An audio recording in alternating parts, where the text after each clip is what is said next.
Dinosaurs have been extinct for over 65 million years. And despite what some YouTube channels might tell you, we haven't found any evidence that they ever flew or swam. Nope. Dinosaurs were restricted to land, just like us. And being terrestrial creatures, they had to deal with the same problems that we do, like finding enough food to eat. Now, one way animals today get around this problem is by migrating, traveling long distances each year to find new sources of food.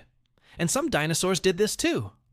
So join me as we take a sauropod-sized step back in time to learn how herds of dinosaurs roamed the prehistoric lands in search of fresh greens, and maybe a few complaints along the way. Okay, so why migrate? That is, why go through all the energy of traveling somewhere else when you can just stay put and wait for your environment to change? Well, it turns out that plants grow back pretty quickly once they've been eaten. So if herbivores stayed in one place for too long, they'd quickly eat all the available plants and then starve. The answer, therefore, is to pick up and move to a new feeding ground before the pickings get slim in the current one. And although migration often conjures up images of animals moving in a predictable fashion from one place to another, like birds flying south for the winter, this isn't the case for our dinosaur friends. Dinosaur migrations were more like a bunch of drunk bees in a herd. Like bees, dinosaurs would travel long distances in search of food. But unlike bees, there's no great hive mind telling them where to go. Instead, it was every dino for itself. Take the sauropods, the really long-necked dinosaurs. These guys needed to eat a ton of plants to meet their enormous energy needs. And during the late Jurassic period, their preferred meal, the cycads, would ripen in different parts of the Morrison Formation in what is now the western United States. So hungry sauropods would set off toward these rich fossil fuels, traveling in herds that may have numbered in the thousands. But how did we know these sauropods were looking for a specific type of plant? Well, because they didn't just eat the cycads, they pooped out whole, unharmed.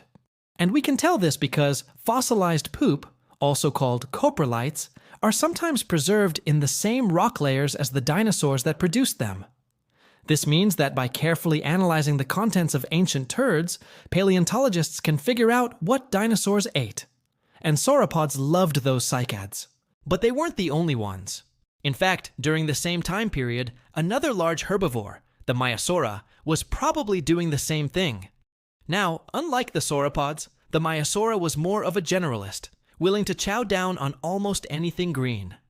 So when the sauropods headed towards the ripe cycads, the Maiasaura followed along. And here's where things get interesting.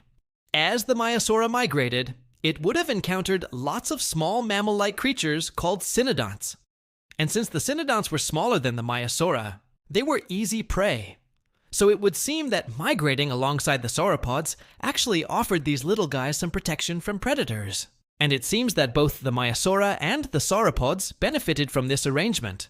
After all, more food for the Maiasaura and less predation pressure means more babies. It's a win-win. But it wasn't always smooth sailing. During periods of ecological change, such as the end of the Cretaceous, which saw the end of the dinosaurs themselves, these mass migrations turned into stampedes. As the climate changed, dry grasslands replaced lusher environments. And as the Maiasaura migrated across the landscape in search of new feeding grounds, they would have faced even more competition for food and water. In the end, though, it seems that the Maiasaura survived, at least for a while the sauropods went extinct. So whether sauropods were marching toward the hills or stampeding across the plains, their migration patterns show us that even giants need to keep moving to find new sources of food. And who knows, maybe they complained about it just as much as we do. Thanks for watching this episode.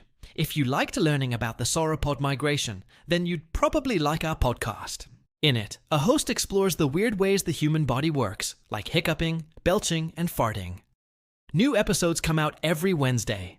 So thanks for coming along on this journey through time and space, and I'll see you next time.